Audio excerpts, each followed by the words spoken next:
that hip mobility, getting those hips really strong and healthy, help your back feel good. If you play sports, keep your active abilities, get them really good, and then keep them there.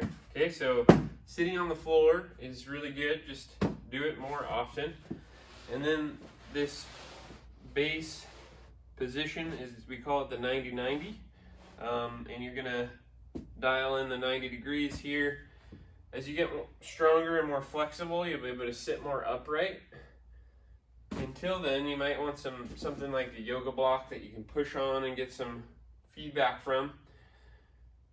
When it comes to getting stronger, more flexible, you really want to build strength within these positions. It's not enough just to be here, but it's got to be, you got to be demonstrating control and strength, be able to breathe well. Otherwise, your body's not going to accept it. It's not going to own it. You always stay tight. You need to build strength, okay? So you're going to push into the ground from here, lift up tall. As a stretch in general, like to do some hinges, pushing actively into the ground the whole time. Think about pushing the earth away, pulling it toward you, and then reaching out is a really good move. Reach out far, far, far.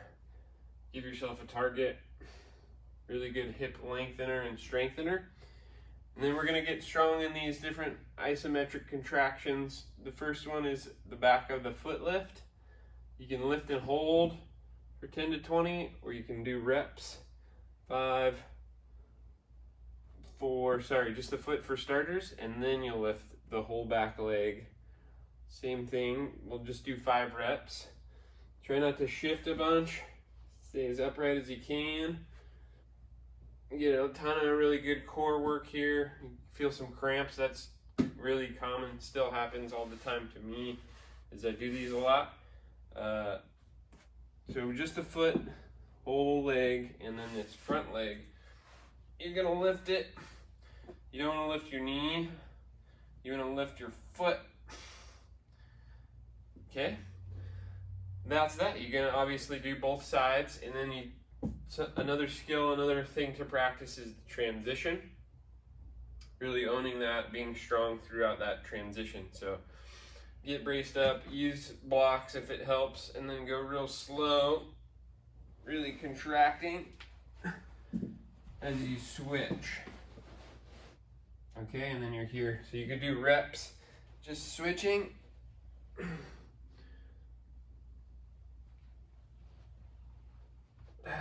Another great exercise, really feel the strength and mobility coming to you as it's really challenging. The other thing you could do is just with less upright intensity is work on your internal and external hip movement. Think about pushing down here, same idea. And then switching back and forth.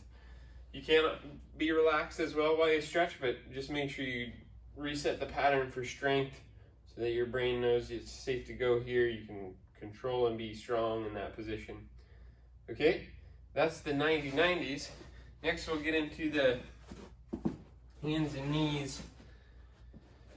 Hip cars, controlled articular rotations. It can be really helpful to have something to squeeze with your back leg. And then we're really fighting for a braced trunk and neutral core. Push the ground away a little bit, and then we don't want to be moving with the back right now. We're thinking about hip mobility and strength, so we're going to keep the back neutral as we do a big circle, the biggest circle we can without much pelvis movement. Square back up, oh man, and then bring it in. You do 3 to 5 reps each direction, each leg, as a warm-up, as a daily exercise. Man, that right hip is way better. See me, I'll be able to keep that back leg up. It's good for me to practice here. Let's go. Okay, those are from the hands and knees, and then really we're going to recommend standing here with the hip airplane. So I think initially the balance is important too. If you want to work on your balance, it's a great move. But for the movement, you want to be holding on to something, I think, so you can focus more on positions, more on the movement than you do have to balance. So your body's a big airplane. It's rotating around this hip. We're going internal here at the bottom. You're pushing your knee in and your hip down. You're getting a lot of good stretch through there. And then you're initiating, pulling the knee out, driving this knee and foot up.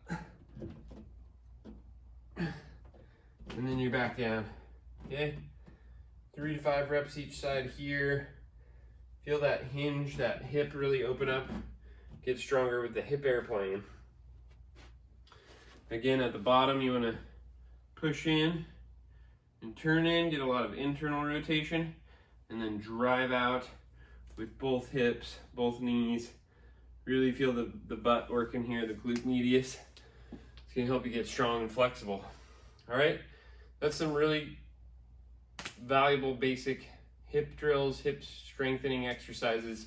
I hope they bring you a lot of value and joy like they have me. And get out there, get those strong hips going. Yeah, nothing better.